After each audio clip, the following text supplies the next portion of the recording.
Sveiki, klausītāji! Man ir nākamā saruna, un šodien uz sarunu pie manis ir Iveta. Un Iveta ir psiholoģe, viņa mācās doktorantūrā, un Iveta ir pētījusi to, kas patiesībā tātad notiek ar cilvēku, kurš atgriežas atpakaļ Latvijā pēc dzīves ārzemēs. Un, manuprāt, tā ir ļoti, ļoti interesanta tēma un iet pilnīgi roku rokā ar to, par ko mēs podkāstā runājam, gan epizodē ar emigrācijas koordinātori, gan epizodē ar šiem te pašiem cilvēku stāstiem, ar ko viņi ir saskārušies, mēģinot atgriezties Latvijā, vai kā viņiem ir sanācis atgriezties Latvijā. Tā kā viss šis kopā iet, un šodien mums būs iespēja paskatīties uz to, tā kā mazlietiņ arī tā no tās psiholoģiskās puses, kāpēc tas tā notiek. Kas ir, varbūt, Iveta mācēs nosaukt to īstajos vārdos vai paskaidrot, kas notiek, jo es mazlietiņ mēs Iveta jau par šo parunājām kādu pusotru stundu mūsu iepriekšējā mēģinājumā ierakstot šo epizodi. Un, tātad, diemžēl tā epizode palika mums, viņa bija ļoti vērtīga. Es jau ar saviem pirmajiem tuvajiem cilvēkiem dalījos un es teicu, tā būs amazing epizode, un beigās čiks vien bija un skaņa nav ierakstījusies, bet man ir liels prieks, Iveta, ka tu šodien atradi laiku, lai mēs varam vēl vienreiz tātad sarunāties par šo, kāpēc tad atgriezties Latvijā ir grūtāk nekā aizbraukt. Sveika, Iveta! Sveika! Jā, un Iveta, es tev gribu, tad laikam jautāt vispirms, kā tu vispār nonāci pie tā, ka tev ir jāpēta kaut kas tāds, kas, ko latvieši piedzīvo atgriežoties atpakaļ Latvijā. Kā tu līdz tam nonāci? Paldies par tavu jautājumu. Manuprāt, vismaz es savos studentos to redzu līdzīgi, kad mūsu kaut kādas tēmas piesaista, mēs viņām pievēršamies, balsoties uz savu kaut kādu personisko pieredzi, vai ne? Un man tieši tāpat, pat pirms es vēl biju atgriezusies un iestājusies maģistrantūrā, jo maģistrantūrā arī ir jāpiesakās jau ar konkrētu tēmu, par ko būs interese visu studiju procesu laikā, un es ļoti labi jau no paša sākuma zināju, ka es gribēšu pētīt migrāciju. Tikai tas, kas man nebija skaidrs uzreiz, pirms es ķēros klāt šim darbam, kāds psiholoģija ar to būs tagad sakars. Jo tu biji pabeigusi psiholoģiju, ja? Un jā. Tad tu tā kā, jā. Tad, kad es atgriezos, es iestājos maģistrantūrā, lai strādātu šajā profesijā, ir vajadzīgi šie 6 gadi. Un maģistra izglītība, lai varētu strādāt līdz ar to, es gribēju pabeigt savas studijas, bet tas nāk kopā ar šo tēmu, ko vēlas pētīt, un to parasti jau pie iestāšanās tā kā prasa, līdz ar to es biju pārdomājusi, es zināju, ka tā būs migrācija, visticamāk, atgriešanās migrācija, tātad par atgriešanos mājās, bet man nebija skaidrs tieši tas rakurs, kā viņu pagriezt, jo es arī stājos tieši uz klīnisko psiholoģiju, un kāds īsti klīniskai psiholoģija ar to sakars. To es tikai sapratu vēlāk. Tad ir sakars, ja? Jā, zini kā, vislielākais un vistiešākais manā izpratnē šobrīd, jau pārzinot šo tēmu, manuprāt, diezgan padziļināt, es varu teikt, ka psiholoģija ir tāds varbūt bieži ignorēts aspekts, bet patiesībā tāds viens no spēcīgākajiem, kas cilvēkus skar atgriešanās brīdī. Par to mēs tiešām parunāsim mazliet vairāk, bet vēl pirms mēs ķeramies tiešām tai pētniecībai un datiem klāt, tad tu minēji, ka tu dzīvoji ārzemēs un atgriezies Latvijā, ja? Varbūt tu vari pastāstīt šo savu ceļu, tā kā, kur tu biji, kur tu dzīvoji, un kāpēc jūs atgriezāties? Lai tāda bildīte parādās tāda visiem priekšā. Lai man nebūtu jāstāstā ļoti gari un plaši, tad mēs atgriezāmies no Vācijas, mēs bijām prom 7 gadus ar visu ģimeni. Aizbraukšanas iemesls bija saistīts ar manu vīra darbu, būtībā šos vairāk kā 7 gadus es biju vairāk tā kā sekotāja. Man piedzima bērns, kamēr mēs bijām projām. Man šķiet, ka šeit stāsts ir diezgan līdzīgi daudziem. kad kāds no ģimenes darba dēļ dodas projām. Jā, un atgriezāmies mēs, jau ir 6. gads, un tas bija tiešā veidā saistīts ar šo Covid sākumu. Mēs dzīvojām Berlīnē, un tas pats Covid sākums tieši Berlīnē bija tāds, es teikšu, diezgan ievērojams, un Latvijā tajā brīdī bija diezgan vēl mierīgi un klusu, un arī, ja jūs atceraties, tie, kas klausās, kāds bija pats sākums, vismaz mums bija sajūta, ka tas, teiksim tā, pusgadu laikā varētu beigties.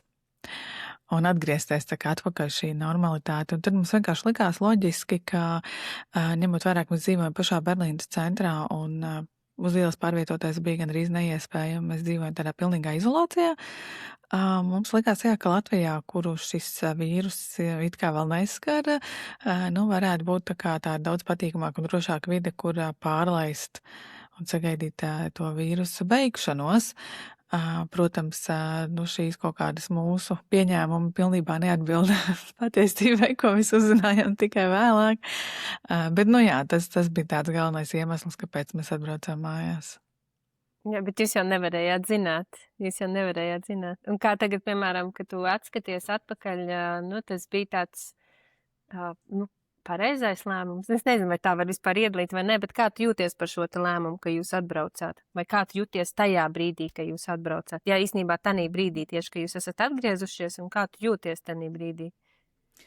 Šī ir tāda tēma, ko man ir sanācis pārspriest ar vairākiem cilvēkiem, gan pētniecības sakrā, gan vienkārši tiekoties. Tāpat, šīs...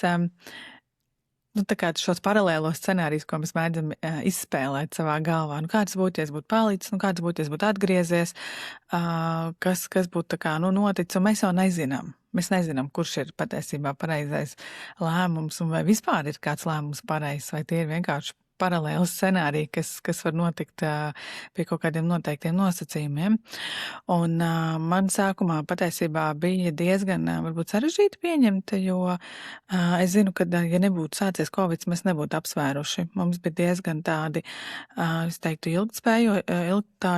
ilgspēlējoši plāni, ko mēs varētu darīt Vācijā tālāk, gan saistībā ar bērnu izglītību, gan es pati saistībā ar savām aktivitātēm, kurām, Covid kaut kādā ziņā pielika tajā brīdī punktu, un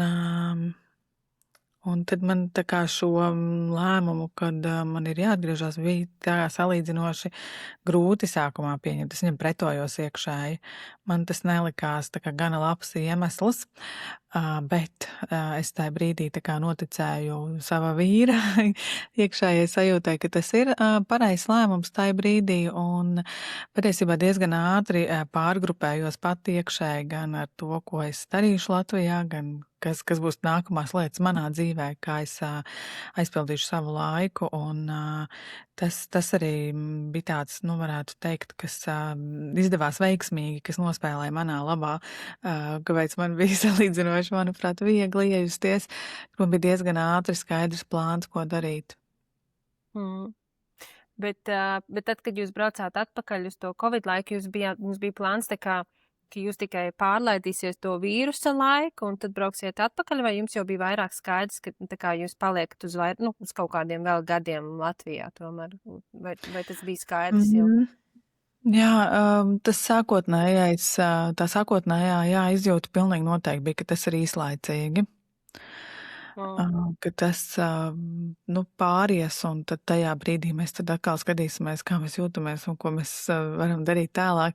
Es domāju, ka mēs tajā brīdī bijām tad ļoti plūstoši un mēģinājām vienkārši pielāgoties tai ārējai situācijai. Tad jūs saglabājāt to dzīvokli vai māju Berlīnē, jūs saglabājāt dzīves vietu savu vēl un tad braucāt uz Latviju? Nē, tas būtu pārāk dārgi uzturēt divas dzīves vietas. Jā, nē, mēs atteicāmies no tā, bet tāpat laikā bija sajūta, ja mēs brauktu atpakaļ, tad nebūtu problēma atrast tā kā jaunu. Ņemot vairāk, mums veiksmīgi izdevās sākumā. Okay, jā. Labi, tātad tu atbrauc uz Latviju un tad tomēr ir plāni, ir tev ko darīt, tu jūties labi Un, jā, tad, teiksim, pieķersimies tavam pētījumam, jā, kas tad, kā vispār, ko pētījumā tu atklāji un pamanīji, kā tad cilvēki visbiežāk jūtās, ka viņi ir atbraukuši atpakaļ uz Latviju? Nu, tā kā, kas ir tā sajūtas, vai, jā, vai viņi ir vīlušies, vai ekspektācijas sakrīt ar realitātēm? Kas ir tāds vistipiskākais vai biežākās lietas, ko tu pamanīji, jā, tajā? Jā, nu tad pats pirmais pētījums, ko es taisīju šīs maģistrantūras ietvaros, patiesībā bija tāds diezgan vienkārši. Es gribēju noskaidrot, vai tā vispār ir, šī problēma ir psiholoģiska, respektīvi es skatījos 3 parametrus, vai tiem, kas atgriežas, ir paaugstināta rādītāji depresijas, trauksmes un stresa skalām. Un atsevišķi skatījos arī speciāli izstrādātu atgriešanās skalu, kāda tad savukārt ir šī atgriešanās grūtības. Tieši no psiholoģiskā skatu punkta remigrantiem. Un man jāsaka, ka tie rezultāti sakri lielā mērā to, kas tiek konstatēts arī ārzemēs, ka pusē no cilvēku ir diezgan ievērojami šīs grūtības tieši psiholoģiskā ziņā, un vairāk šie rādītāji bija paaugstināti diezgan daudziem.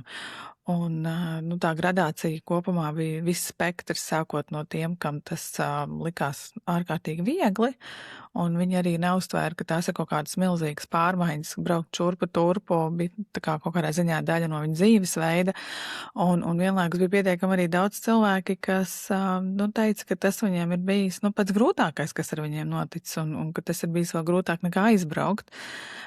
Un daudziem pat, jo daļa no šī pētījuma bija kvalitatīva, bija arī tādas atziņas, ka viņi pat nevarētu teikt, ka viņi īsti ir iejutušies un saskatīt to, ka nākotnē viņi varētu arī doties tomēr projām.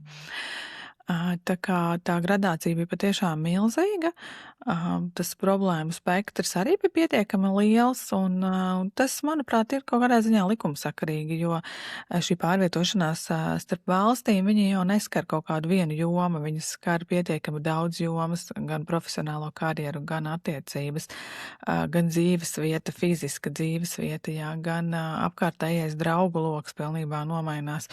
Daudziem tas ir varbūt pilnīgi cita veida profesionālai izaicinājumi, ar kuriem viņi līdz šim saskārušies, jā. Un vēl viss kaut kas pa ceļam, kas tīri situatīvi ar viņiem var notikt, jā. Līdz ar to tādā ļoti īsā laika posmā jāaptver pietiekami daudz dzīves jomas, un tas ir izaicinoši. Tas nav es teiktu, ka, pat vieglākajos gadījumos mēs par kaut kādu diskomfortu tomēr varētu runāt, jā. Es tā no savas pieredzes, man liekas, arī iepriekšējā sarunā, kad mums bija saruna, tu neierakstījās, stāstīja par to, ka man ir tā sajūta par to, ka tad, kad es aizbraukšu uz Latviju, kad nebūs grūti, man būs viegli, man viss izdosies, un man ir mani scenāriji, ja, kā tur mana dzīve izskatīsies, un es pat nevaru pieņemt to, ka kaut kas varētu nesanākt, tā kā nebūtu tā, kā es domāju, bet, jā, kāpēc ir tāds, tāpēc, jo es tā kā zinu, uz kurien es braukšu, un tad kāpēc parādās tas, ka atgriezties varētu būt grūtāk. Tā kā man šobrīd liekas, ja kaut kā iekšēji, ka tā nav. Es nepiekrītu, ja, šim apgalvojumam, ka atgriezties būtu grūtāk, jo es taču zinu, kur es braucu, man tur ir kontakti, man ir valoda, un jā, es taču tur esmu bijis. Ko tu varētu par šo pateikt? Jā, tur ir visādi faktori, bet laikam tas spilgtākais brīdis ir tas, ka tā mājas vide ir zināma. Līdz ar to mēs šo konfrontāciju ar to pazīstamo vidi vienkārši negaidām. Jo mums šķiet, ka mēs vide pazīstam, es tur ļoti labi orientējos, un ar mani viss būs kārtībā. Taču, tā kā, un tas ir specifiski mūsu reģionam, latvieši pavada ārkārtīgi ilgu laiku, patiesībā vidēji, prombūtnes ilgums vidēji varētu būt kā 10-11 gadi, atkarīgs no kādā šķērsgriezumā tos pētījumus skatās. Un tas ir pietiekami ilgs laiks, lai būtu notikušas izmaiņas gan saistībā ar vidi, jā, tātad pati valsts ir mainījusies, un patiesībā vislielākās izmaiņas tās, kas ir notikušas mums iekšienē. Prombūtnes laikā tās izmaiņas vienkārši notiek pa tādam mazam pilienam, un mēs ļoti ātri pielāgojamies viņām. bet tās izmaiņas ir, un ar viņām visām mēs konfrontējamies atgriešanās brīdī. Nu, piemēram, var iedot kaut kādu izmaiņu, kas varētu tā, nu, praktiski, kāda Jā, izmaiņa es tā varu varētu uzreiz būt. no pētījuma teikt, kas ir Jā, tās lietas, ko cilvēki ok, uzreiz jā, nu, piemēram, viens no visbiežāk, lai cik abstrakt neizklausītos, viens no visbiežākajiem iemesliem, ko min daudzi, ir laikapstākļi. Dzīvojot prom, tu pierodi, ka ir diezgan labs laiks. Nu, pārcelties uz valsti, kur ir sliktāk laikapstākļi kā Latvijā, ir diezgan sarežģīti. Nu, piemēram, uz Islandu tad jābrauc dzīvot. Varbūt pēc tam ir cilvēkiem cits secinājums. Bet diezgan daudzi brauc uz siltākām zemēm, uz tādu maigāku klimatu. Un viens no viņu tādiem šokiem ir, kad aizmirsies, cik Latvijā ir trakas un drūmas tās ziemas. Nu, piemēram, tas tāds, it kā liekas sniegs, bet, nu, pietiekams tāds fona iemesls, lai kaut kā tas ietekmētu mūsu pašsajūtu. Tad cilvēkiem arī vienkārši aizmirstās šīs sliktās lietas. Viņi ar laiku atcerās visu kaut ko tikai labu, un arī ciemojoties šie pieredze nostiprinās, ka nē, nu, bet taču Latvijā ir tik labi. Tad, ja mēs atbraucam uz svētkiem, daudzi brauc uz dziesmu svētkiem, uz kaut kādām lielām apaļām jubilejām, daudz brauc vasarās, kad ir atvaļinājumi, jā, un tas atkal to priekšstatu nostiprina, ka liekas, nē, nu, bet tur taču bija tomēr ļoti labi, un mums aizmirsās kaut kādi tie mazie nieki, kas mums ir traucējuši, ko mēs atgriežoties it kā atceramies, ja par to ļoti daudz min remigranti. Tad vēl ir tā, ka visbiežāk cilvēki aizbrauc uz tādām, es teiktu, diezgan atvērtām sabiedrībām, un arī pie tā viņi pierod. Un arī pie tiem smaidīgiem cilvēkiem viņi pierod.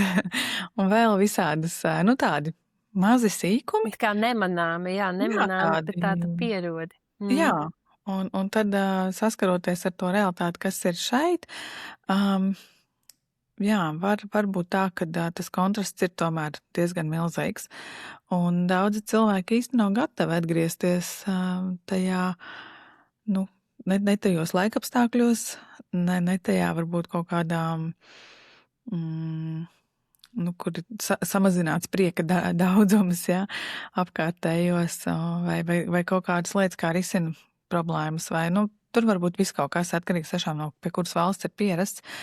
Lai kaut gan es tieši nesen satiku savus kursu biedrus, mums bija salidojums, kas bija atlidojuši no ārzemēm, un viņi tieši teica, ka jā, pēdējos gadus braucot uz Latviju ir visādas patīkamas pārmaiņas, ko viņi novēro, kas, protams, ciemojoties var būt tikai šķietami. Līdzīgi kā mēs aizbraucam uz jebkuru valsti ceļojumā, mēs redzam šo turistīgo pusi, kur par mums restorānā parūpējas, kur mums kurortā kaut kas notiek labs, kur mēs aizējam uz visādiem apskats objektiem un iegūstam šīs pozitīvās emocijas, bet mēs neuzinām, kā būtu kā vietējiem cilvēkam tur dzīvot. Līdzīgi tāpat ir ar atgriešanos uz Latviju. Jā, es tev varētu piekrist, jā, ka īstenībā ir tādas lietas, pie kurām tu pierodi, un tad man pat tādos īsos Latvijas vizītes braucienos arī liekas tās kaut kāds, kaut kas, un kad kaut kādas tāds ikdienas rutīnas, kas notiek, nezinu, kaut vai tik pat smieklīgi kā atkritumu šķirošana, ja es nonāku mājā, kurā nešķiro atkritumus, tad man bišķiņ sit ārā korķis, nu tā, kad, lielākoties īstenībā ir prieks redzēt, ka šķiro Latvijā atkritumus, bet pirms tam kaut kāds brīdis bija, kad, savukārt arī pārceļoties uz Vāciju bija tas brīdis, kad tev ir jāsāk šķirot atkritumu, tad arī bija tāda pretestība, tā kā, šausmas, tā kā nopietni, tāds, ka tas jau laikam, jā, arī tāds, ka nemanāmi, jā, tādas sadzīviskas lietas un par laikapstākļiem. Jā, tas aizmirstās ātri, kāda ir tie laikapstākļi, un to tu atceries, mēs bijām novembrī uz valsts svētkiem Latvijā, un tu brien pa to staro Rīga dubļu vienkārši mīklu, kas tur tajā uzvaras parkā bija, un tad vienkārši tāds, ka tu saproti, ka tādos dubļos es neesmu bijusi tiešām 5 gadus. Tā, kad atbrauc uz Latviju un tu tiešām Rīgā vari izstaigāties. Tāds, bet tas laiks, jā, lietains drūms un tāds, kad kaut gan pat ar Vāciju es nevaru salīdzināt, ja ka Vācijā, teiksim, es nevaru teikt, ka ir super saulaināks un labāks, bet tomēr ir tā atšķirība, ir arī jūtama tā. Jā. Maigāks klimats. Nav pārsteidzoši īstenībā, ka laikapstākļi ir tā top. Bet vai tev ir dati arī par to, ko cilvēki, kas tad ir tā viņu motivācija, kāpēc viņi atgriežas atpakaļ Latvijā? Jā.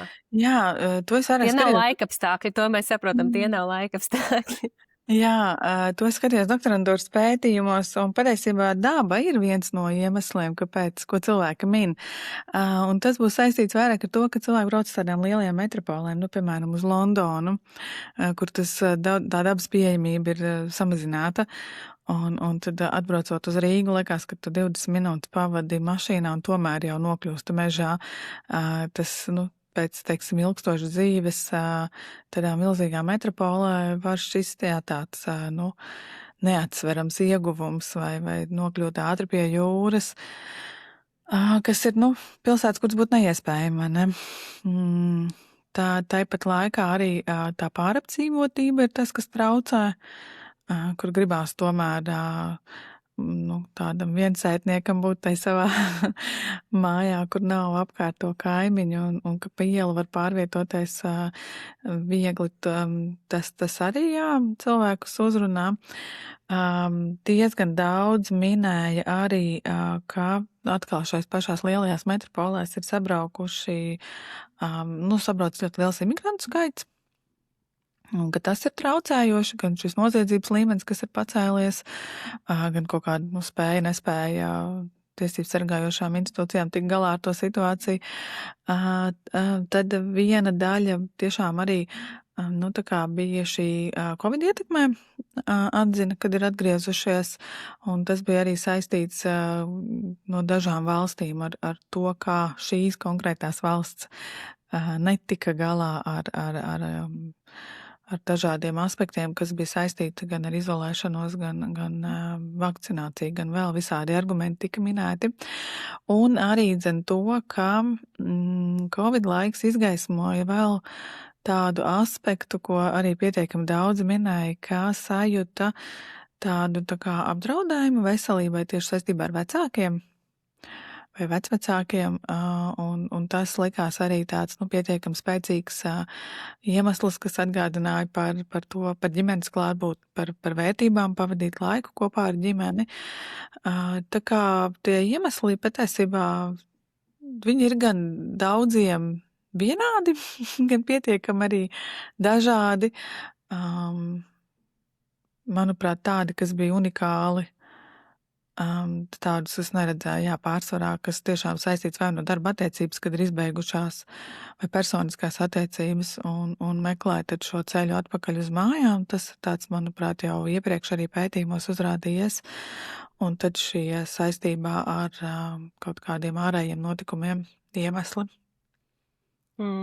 Un arī, nu, tā kā tad arī bija, piemēram, ģimenes ar bērniem pirmskolas vecumā, kas tā kā arī, kad tenī brīdī, kad tev ir jāizvērtē, kurā vietā tad bērns ies skolā Latvijā vai nezinu, ārzemēs, un tad tu tā kā tāpēc atgriezies.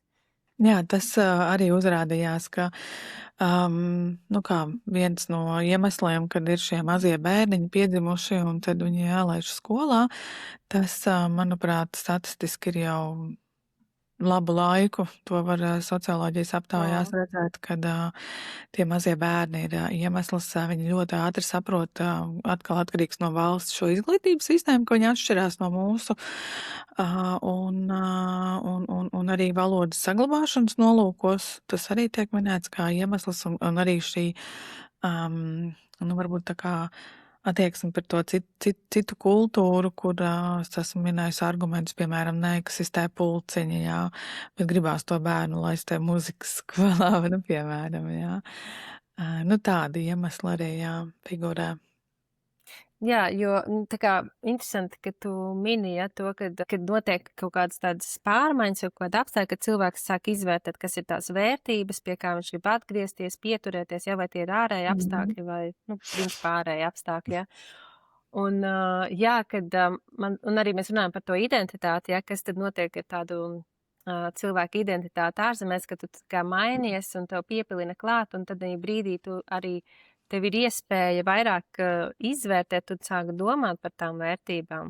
un pieņemt tos lēmumus, nevis lēmumus, bet pat saprast tās lietas, kas tev ir svarīgas vai nav. Nu, piemēram, man, jā, tas, kad mājās aug 2 mazi bērni, viens no svarīgākajām lietām ir šī te valoda, saglabāt valodu, protams, pulciņi, ja, ka man stāsta, ka Latvijā viss bērniem ir, un ja tev vēl ir goda ģimenes, tad tev tur viss bez maksas pienākās, un jā, kad ir liels atbalsts, un ir tiešām tie pulciņi, un es pati esmu pulciņos uzaugusi, un pēcskolas šajās aktivitātēs es zinu, kā tas ir, un ka tas ir forši, un es to gribētu arī saviem bērniem. Šeit mazliet lielāks rindas, un jā, un vēl tās attiecības ar vecvecākiem, ka es saprotu, jā, ka mēs esam prom no ģimenes, bet šis ir tas laiks, kad mēs varētu tā kā būt visi kopā, jo neviens jau nezina, cik ilgi tas laiks būs. Un, jā, tas arī dod tādu, jā, varbūt to apziņu, ka varbūt šis nav pareizi, ko es šobrīd daru, vai kaut kā tā, nu, ka tas, jā, tās vērtība, tā izvērtēšana, es nezinu, jā, tā identitāte laikam ļoti mainās probūtne, tā kā mainās straujāk nekā, piemēram, esot uz vietas Latvijā, tajā komforta zonā, kur tev viss ir zināms, mierīgs un nekas tevī tā kā nesit ārā. Es nezinu, varbūt tu vari pakomentēt šo kaut kā, varbūt tev kaut kas ienāca prātā. Jā, par identitāti ir tā, ka cilvēkiem prombūtnes laikā viņa var diezgan spēcīgi sāsināties, pastiprināties, ja šī, es domāju, nacionālā identitāte, Latvijas izjūta, piesaista Latvijai, jā. Un tas ir gan saistīts ar to, ka mēs salīdzinamies ar kultūru, kur mēs esam nokļuvuši, mēs viņu vērtējam, jā, vai salīdzinot ar to, pie kā es esmu augusi, pie kā es esmu pieradusi, vai tas ir kaut kas līdzīgs, vai tieši otrādi atšķirīgs, un tad, ja ir atšķirīgs, vai tas man ir pieņemams, vai savukārt nav, jā, un tad tādā salīdzinājumā tas veidojas, bet, nu, protams, ka tā ir arī iespēja tā kā izvērtēt tās savas saknes, jo mēs tajā svešajā valstī skaidrs, ka esam iebraucēji, un diezgan daudz cilvēku atzīst, ka viņi līdz galam nekad tā arī nav iejutušies. Viņi vienmēr ir bijuši tā kā svešie. Jā, un līdz ar to, protams, ka tas, no kurienes es nāku, skaidrs, ka sāsinās. Es arī atceros no savas pieredzes, kad vispirms paprasa, kā tevi sauc, un tad prasa, no kurienes tu esi. Jā, nu, tātad faktiski tas ir tāds otrais svarīgākais jautājums, ko uzdod, jā, tad nu, pietiekami būtiski. Un, manuprāt, daudziem ir šī sajūta, ka viņi tādi, nu, tā kā Latvijas vēstneši dzīvojot ārzemēs, jo ļoti bieži gribas kaut ko stāstīt, gan kur tas atrodas šī valsts, gan kas tur tāds īpašs un kas tur šobrīd svarīgs notiek, vai ne? Nu, tādas lietas, kas parasti nospēlē, bet ir pietiekami daudz arī gadījumu, kuri ir pilnīgi pretēji. Sevišķi gados jaunākiem cilvēkiem tas būs raksturīgi, ka aizbrauc un šīs svešās kultūras ietekme, piemēram, aprecoties, pavājinās saikni ar savu kultūru, jā, un tad nāk tā kā vietā aizstāja šī jaunā kultūra, un šādiem cilvēkiem ir ļoti sarežģīti atgriezties. Jā, jo, nu, teiksim, tā saikne ar mājām, viņa šo iejušanos pilnīgi noteikti uzlabo pēc atgriešanās, jo, nu, tā kā mēs tā tēlēni varētu iztēloties, tā saikne ir tā, kas tā kā notur un varbūt pat velk atpakaļ, jā, kā tāda gumija. Bet jā, ja pazūd tā sakņu sajūta, kas no kurienes tu esi nācis, tas, protams, ļauj ļoti viegli iejusties svešajā kultūrā, bet pilnīgi noteikti traucē tad, kad notiek atgriešanās. Jā, klausoties šo par jauniem cilvēkiem, kas aizbrauc, man vienkārši galvā ienāca doma, ja, ko es esmu saskārusies pati ar to, kad ir cilvēki, kas aizbrauc no Latvijas, jo viņi ir uz kaut ko apvainojušies. Vai viņiem nav bijis Latvijā tur pietiekami labi atmaksāts darbs, nevarēja atrast, vai valdības likta, vai cenas augstas, nu, respektīvi kaut kas, uz ko tu neesi mierā Latvijā, tu aizbrauc, teiksim, prom no tās Latvijas, un tu negribi tur atgriezties, jā, nu, it kā tu to saki, bet, labi, es nezinu, vai tu arī 100% var pateikt, jā, bet tajā aizvainojumā pret to, piemēram, Latviju, ka tu esi aizbraucis, vai tiešām tev, nu, tā kā tevī nav nekādas tādas cieņas pret to vietu, no kurienes nāc, pret savu identitāti, vai kā tas viss tur miksējās kopā, tas aizvainojums un tomēr tā identitāte, ka tu esi latvietis. Es nezinu, vai tas nav īsti par to pētījumu, bet varbūt tev ir kāds komentārs. Jā, to es neesmu pētījis. Es domāju, ka tās situācijas tur ir pietiekami dažādas. Mēs droši vien varētu skatīties individuāli. Es pieļauju, ka ir ir tādi gadījumi, kad patiešām šeit nav veicies un aizbraucot projām ir kaut kas atrisinājies un sakārtojies un patiešām ārzemēs veicas. Es neizslēdzu, ka tā var notikt. Kāpēc ne? Bet vienlaikus, ko var dzirdēt daudzu emigrantu stāstos, ir šī tā kā bēgšana no problēmām. Tā to varētu laikam īsumā noraksturot, kad liekas, ka, ja tajā vidē, kur tu atrodies, tu saskaries ar pietiekami daudz problēmām, un to liekas, ka tu aizbrauks prom un tās atrisināsies, tad izrādās, ka tās problēmas ceļo līdzi uz to valstis, kuriem tu aizbrauc, viņas tā kā nepaliek uz vietas, jā. Un tāpat arī ir atgriešanos, jā, šajā mītnes zemē ir bijušas kaut kādas lietas, no kurām gribas tā kā beigt prom, un liekas, ka Latvija gan tūlīt to visu atrisinās, tad daudziem tiešām tas secinājums ir tāds, ka no tām savām problēmām aizbeigt nav iespējams. Jā, es varu minēt konkrētu stāstu, ko es dzirdēju no kāda emigranta, ka viņam bija ārzemēs tātad milzīga problēma iegūt jaunus draugus. Viņš ļoti ilgstoši dzīvoja vienkārši viens pats, diezgan tādā izolētā vidē, arī ar kolēģiem nespēja sadraudzēties, un viņam likās, ka šī problēma atrisināsies, ka viņš atbrauks uz Latviju, jo Latvijā taču viņš pazīst ārkārtīgi daudz cilvēkus. Bet tas viņa gala secinājums atgriežoties bija tāds, ka viņš vienkārši ir tāds cilvēks, kam ir grūti ne tikai izveidot šīs attiecības, bet arī uzturēt šīs attiecības un arī atgriežoties, pat neskatoties to, ka viņš it kā pazīst tos cilvēkus, arī viņam šeit neveidojās tās attiecības, jā, tā kā viņš bija iecerējis. Es domāju, ka cilvēkiem dažkārt mēdz būt tiešām grūti varbūt tā paši reflektēt pašiem par sevi, kas ir tās viņu, kaut kādas īpašības, kaut kādi talanti, dotības, ar ko viņi labi tiek galā, un tad kas ir tā pretējā puse, kas ir tās viņu grūtības, kuras gribas dažkārt novelt uz kaut kādiem ārējiem faktoriem, patiesībā ir mūsu pašu personiskās problēmas. Jā, to, man liekas, cilvēkiem tā grūti dažkārt mēdz būt nošķirt, kas tad pie kaut kādām likstām un ķibelēm ir vainīgs. Man bija viena saruna ar puisi Mārtiņu, ja kādam interesē, var pastīties sarunas atpakaļ. Mārtiņš stāstīja, kā viņš mēģināja atgriezties Latvijā, un viņam nesanāca. Un tur ir tāds, ka, protams, tu apvainojies, un ka tevi negrib, un ka tev nesanāk. Un viņš aizbrauc atpakaļ uz Angliju, viņš šobrīd ir tiešām ļoti priecīgs, un uz Latviju atpakaļ netaisās, un viņam viss ir forši, un viņš pateica ļoti labu lietu, ka viņš to Latviju nav pazaudējis, ka tā Latvija ir viņa, tā kā ar viņu, gan tā kultūra, visu, ko viņš ir mācījies, gan caur rēdieniem, gan caur kaut kādiem mākslu, kaut kādām kopā sanākšanām, turpat, vai ne, Anglijā ar visiem latviešiem, ka viņš to Latviju sevī nes, un ka viņš tā kā tu atrod veidus, kā ar to savu identitāti dzīvot, un tad viņam ir tā sajūta, ka Latvija ir pazaudējusi viņu mazliet, tā, ka viņš atrod veidus, un es viņam arī piekrītu, jo es arī dzīvojot Vācijā atrodu veidus, kā to latviskumu uzturēt, saglabāt, mācīt bērniem ar to pašu valodu, ar savu Latvijas stūrīti, kur ir visādi latviešu atribūtika, vai ik pa reizei arī atvedot šos latviešu ēdienus vai veiklā iegādājoties, tā kā to uzturu kaut kādā, vai ne, šajā, kaut vai, man likās forši, ka viņš arī, tā kā, it kā viņam nebija sanācis atgriezties, viņš tomēr, tā kā, kaut kādā veidā, tur to savu identitāti, viņam tas ir svarīgi arī dalīties un būt šim vēstnesim, ja, kurš dalās ar to.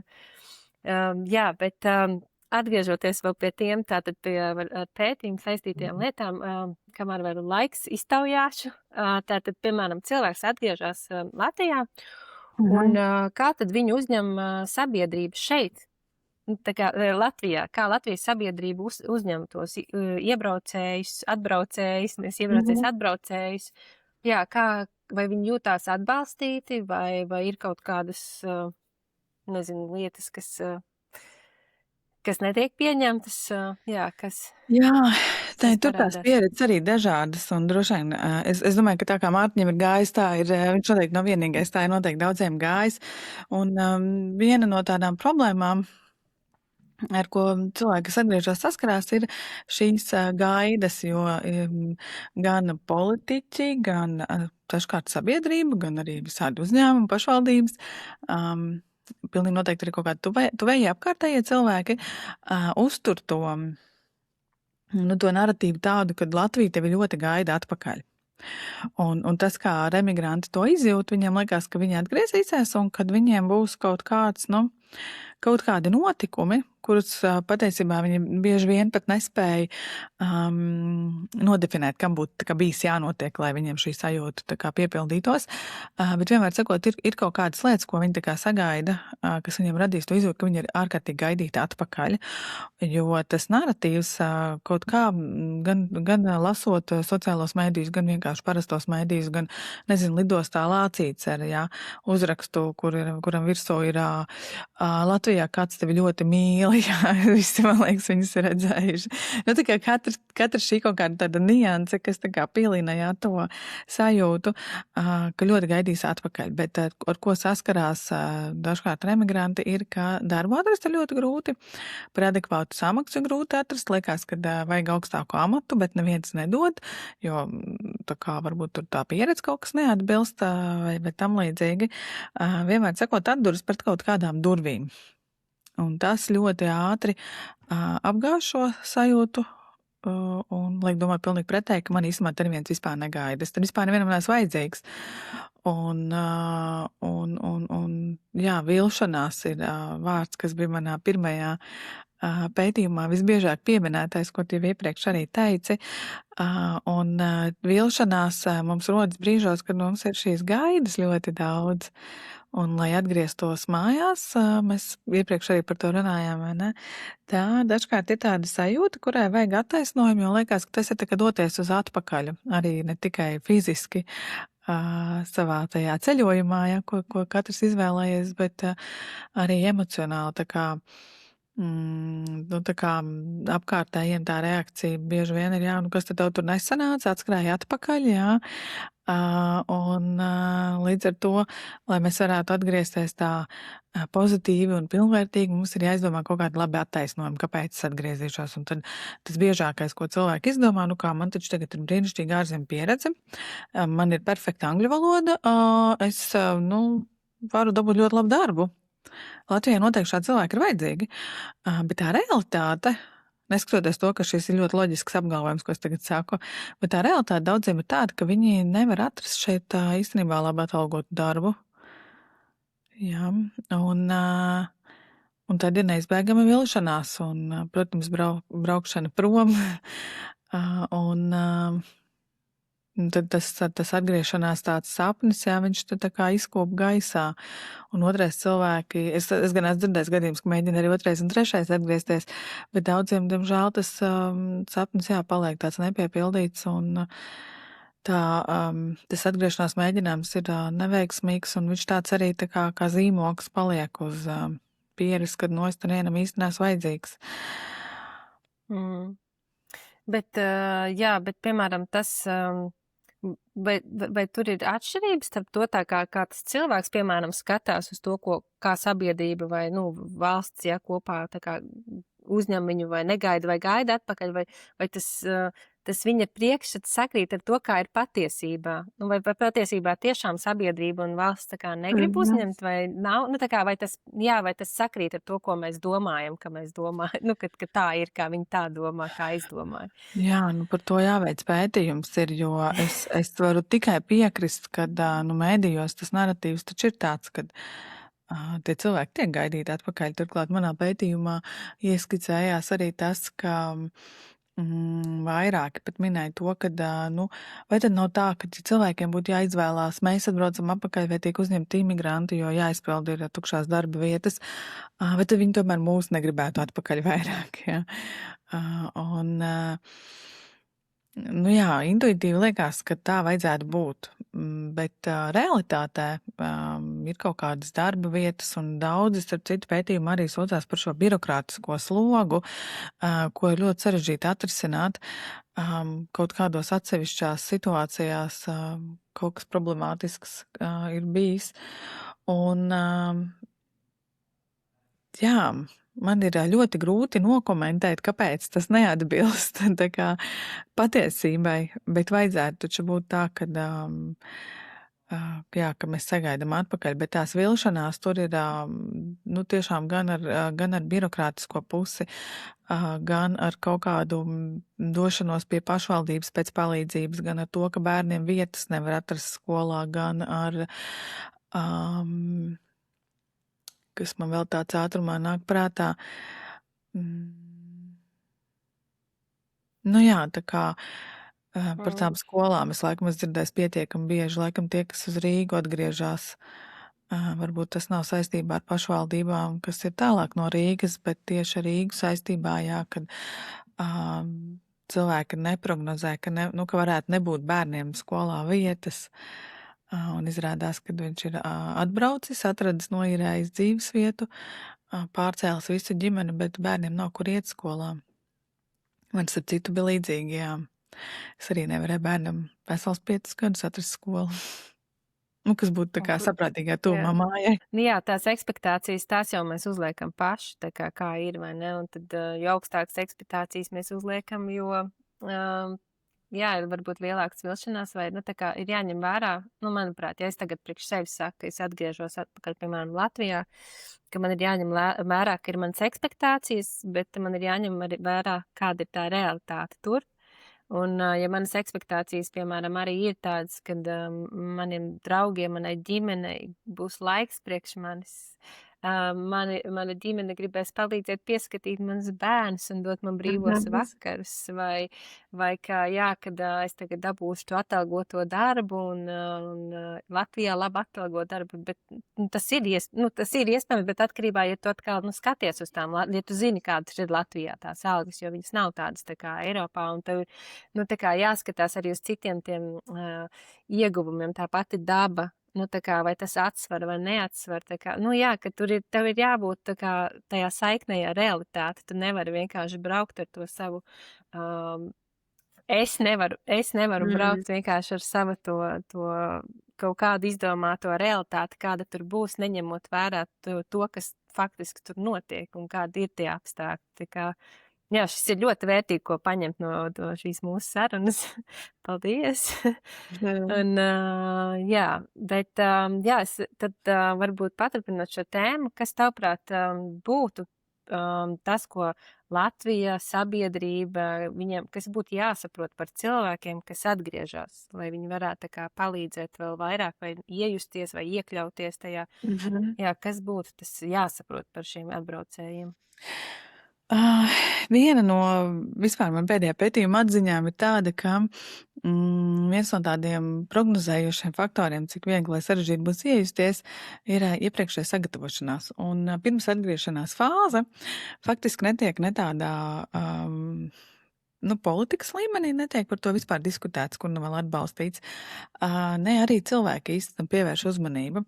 Un patiesībā daļa no šīm problēmām var izsanāt pirms vispār ir notikusi atgriešanās. Nu, piemēram, pieejamība skolās. Ja?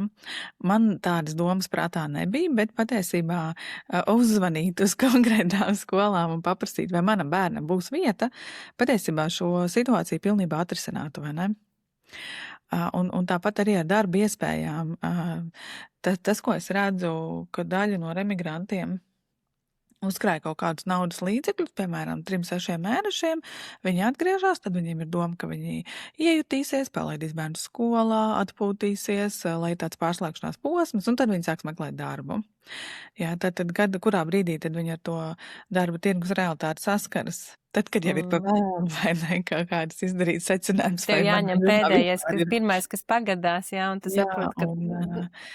Un šī iepriekšējā sagatavošanās, viņa tiešām uzrādījusies gan pirmajā, gan arī tagad pēdējos pētījumos, ko es skatos, ka tiem cilvēkiem, kas gatavojas, un tas izklausās traki, bet 3 gadus, piemēram, jā, vairāk no pētījuma dalībniekiem, tad ir 1 no līdz 3 gadiem šī gatavošanās notikusi, gan īpašuma iegāde, gan darba vietas atrašana, gan kaut kādu šo kontaktu izveide, jā, lai varētu tai savā jomā Nu, tā kā pieteikt to savu klātesamību, ka es ieradīšos un kad es iešu uz intervijām, jau braukšu, jā.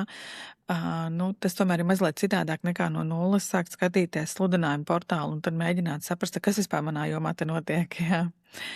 Nu, tāda tirgus izpēta, manuprāt, ir ļoti svarīga pirms došanās un tad kontaktu nodibināšana un braukt uz šajieni iepazīties un satikties ar jomas pārstāvjiem, izpētīt vispār to vidi, kas te notiek, un būt tādā, nu, kā tu minējāt, tiešā sasaistē ar realitāti un aiziet uz to skolu pirms atgriežās sarunāt vasarā tikšanos arī ir brīnišķīgs solis, ko var izdarīt pirms brauc mājās. Un tad tā saskara, manuprāt, ar realitāti ir diezgan tieša. Jā. Tā ir tā milzīga atšķirība. Es pilnībā to saprotu, jo man tas arī neienāca prātā. Man likās, kā tas taču normāli Latvijā skolas ir skolas. Es taču te pat esmu gājis skolā, es visu par to zinu.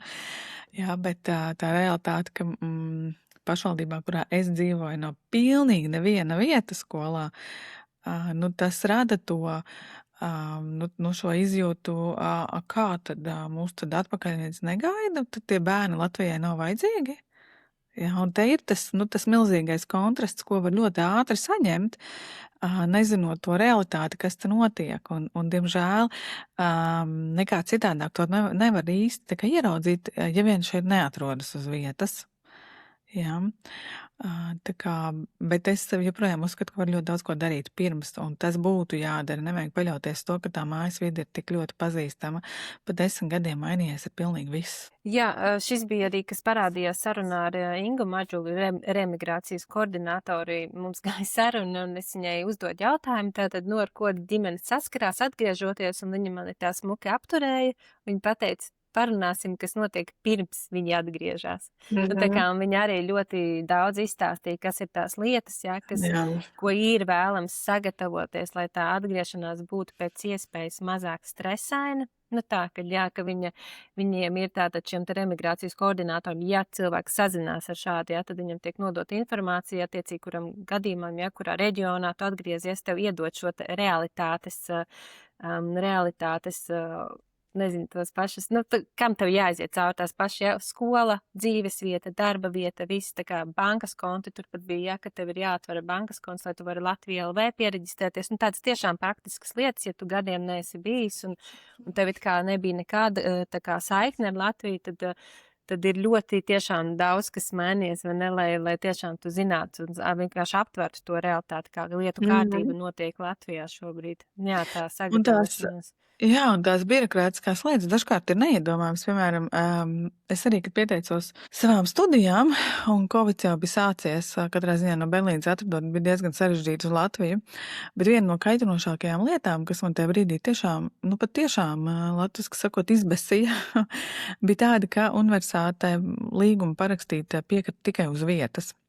Un man likās, kā tas sakars? 21. gadsimts e-paraksts man ir, kāpēc, lai es nevarētu parakstīties attālināti par to, kas grasos studēt, vai arī parakstīt, es saku, ka es esmu atbraukusi, jā, bet nē, man, lai uzlikt šo vienu parakstu, bija speciāli jāpērk biļetes un jālido, un es atceros to savu milzīgu aizkaitinājumu, jo lidot bija ārkārtīgi grūti, lidmašīna vispār bija gandrīz tukša, brīnums, ka reizes netika atcelts, bet laikam tajā brīdī bija kaut kādi citi pieņēmumi, par lidošanu, un milzīga kontrole ar gan sejas maskām, gan tas tests jātaisa iepriekš, tā ir milzīga ņemšanās, lai uzlikt vienu pārakstu. Tad, protams, kad automātiski rodas jautājums, kā vai tad nevajag, lai tie studenti no ārzemēm brauc atpakaļ studēt? Jā, un tagad šādas lietas ir atrisinātas. Covid atrisināja attālinātas, nokārtot ar visu kaut ko, vai ne? Bet tieši tajā brīdī tā vēl nebija. Un tāda maza nianse, patiesībā administratīvs sīkums, bet viņš izsit ļoti no līdzsvara to izjūtu par atgriešanos, spēj sabojāt pamatīgi. Un ko tu varētu tā kā ieteikt, kā ar šo... kā uz šo reflektēt, vai ko ņemt vērā, vai ko no šī mācīties. Tu kā psihologs, piemēram, ka tev notiek šāds te trigeris, tad, kā es varu sev pašpalīdzēt, lai man nav tā aizvainojuma tik liela, ka es tomēr, pamatu degunu gaisām pasakt nebraukšu. Jā, Tu jau pirmīt labi teici par tiem svaru kausiņiem. Skaidrs, ka mēs ieliekam kaut kādos svaru kausos, kas ir nozīmīga problēma dzīvē un kas nav, jā. Vai teiksim, 5 gadu griezumā šai problēmai ir kāda nozīme vai nav, jā. Un tāpat arī, kaut kāda šī pieņemšana, tāda ir noteikumi. Take it or leave it, jā, tā kā, vai tev tas der, vai tu esi, tā kā, ar mieru šādā veidā darīt, vai tad neko, jā, tad nevajag darīt, ja nav ar mieru. Labi, varbūt tev nobeigumā ir pašai vēl kaut kas, ko tu gribi padalīties, ko tu pat iemācījies pēc šiem pētījumiem, vai ko tu esi tādu sapratusi tā priekš sevis, ko tu paņem un vai skaties nākotnē, jā, kas ir tas tavs līdzpaņemtais pēc šīm pētījumiem, ka varbūt ir kaut kas, ko tu vēl gribi padalīties nobeigumā, ka mēs nepieskārāmies, bet kas tāds būtisks. Es esmu ļoti pateicīga visiem tiem cilvēkiem, kas vispār piekrita piedalīties manā pētījumā. Tās bija ļoti garas intervijas, un ņemot vērā, ka tā metode, ko es pielietoju, bija tāda došanās dziļumā. Es tiešām esmu ārkārtīgi pateicīga visiem tiem cilvēkiem, kas bija gatavi patiešām tā ļoti dziļi reflektēt par to savu pieredzi. Un tāda lieta ir ar emigrantiem, kad apkārtējie cilvēki, kam nav šī migrācijas pieredze, viņi līdz galam neizprot, kas tie ir pa procesiem, kam iet cauri. Un pēc cilvēka atsauksmēm es saprotu, ka arī paši emigranti nevienmēr saprot, kas ar viņiem notiek, tikai kaut kādās šādās sarunās izdodas atrast tā kā vārdus tām iekšējām sajūtām, kas tas vispār tāds bija, kas ar mani notika. Bet katrā ziņā šie dati ir tik ārkārtīgi bagātīgi, un es esmu arī tikko dabūjusi Q1 žurnālā publikāciju vienam no saviem rakstiem. Tas nozīmē, ka šie pētījuma rezultāti ir absolūti relevanti arī tādā pasaules izpratnē, jo, kā es minēju, mums ir mūsu migrācija atšķiras ar to, ka cilvēki pavada ļoti ilgu laiku prom. Līdz ar to mums tie secinājumi varbūt ir daudz tādi spēcīgāki nekā tiem, kas skatās remigrantus, kas ir bijuši, piemēram, 1 vai 2 gadus prom. Jā. Līdz ar to tā kā tie rezultāti, protams, ir arī tādā pasaules līmenī ļoti vērtīgi. Un man ir tā galvenā atziņa par tām dziļajām refleksijām ir tāda, ka patiesībā no malas šī atgriešanās tiešām var izskatīties tāda virspusēja, automātiski tam būtu jābūt priecīgam notikumam, pozitīvam, braukt mājās, bet apakšā jāslēpjas tādi ļoti dažkārt pat tādi, es teiktu, dziļi sāpīgi stāsti, gan par tām izmaiņām, gan par tām, visām tēmām patiesībā, ko mēs šodien runājām, jā.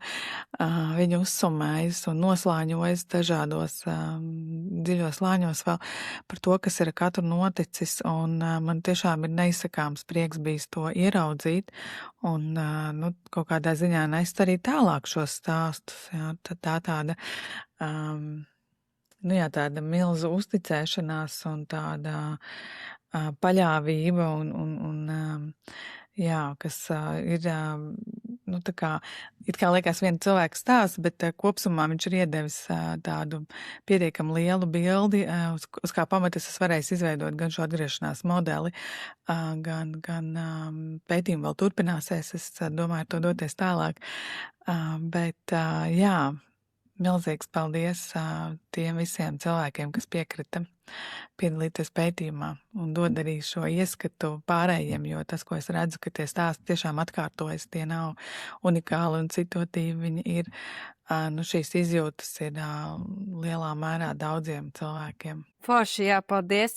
Paldies. Es arī saku paldies visiem, kas piedalījās. Jums bija šodien ļoti vērtīga saruna parunāt par šo te faktisko lietu, un ļoti daudz es, protams, arī dzirdēju sevi, ka tas arī ir man, un man liekas, jā, šis podcasts arī ir par to, ka mēs varam paklausīties, kā otram iet un saprast to, ka, reāli, ka citiem ir tāpat kā man, vai varbūt vēl sūdīgāk, varbūt drusciņi labāk un ir no kā ko tur mācīties no tā, bet jā, kopumā tā kā, jā, šī ir tiešām tā platforma, kur es vēlos, lai mēs latvieši dalamies ar to, kā mums iet, gan labi, gan slikti, un jā, vienalga, vai mēs atgriežamies, vai mēs neatgriežamies Latvijā. Un paldies, jā, Iveta, tev par sarunu, un beigās, protams, gribu palūgt tev kādu dziesmu no latviešu mākslinieka, ko es varētu ievietot Spotify playlistā Global Latviens ar manu viesu izvēlētajām latviešu mākslinieku dziesmām. Vai tev ir kāda padomā?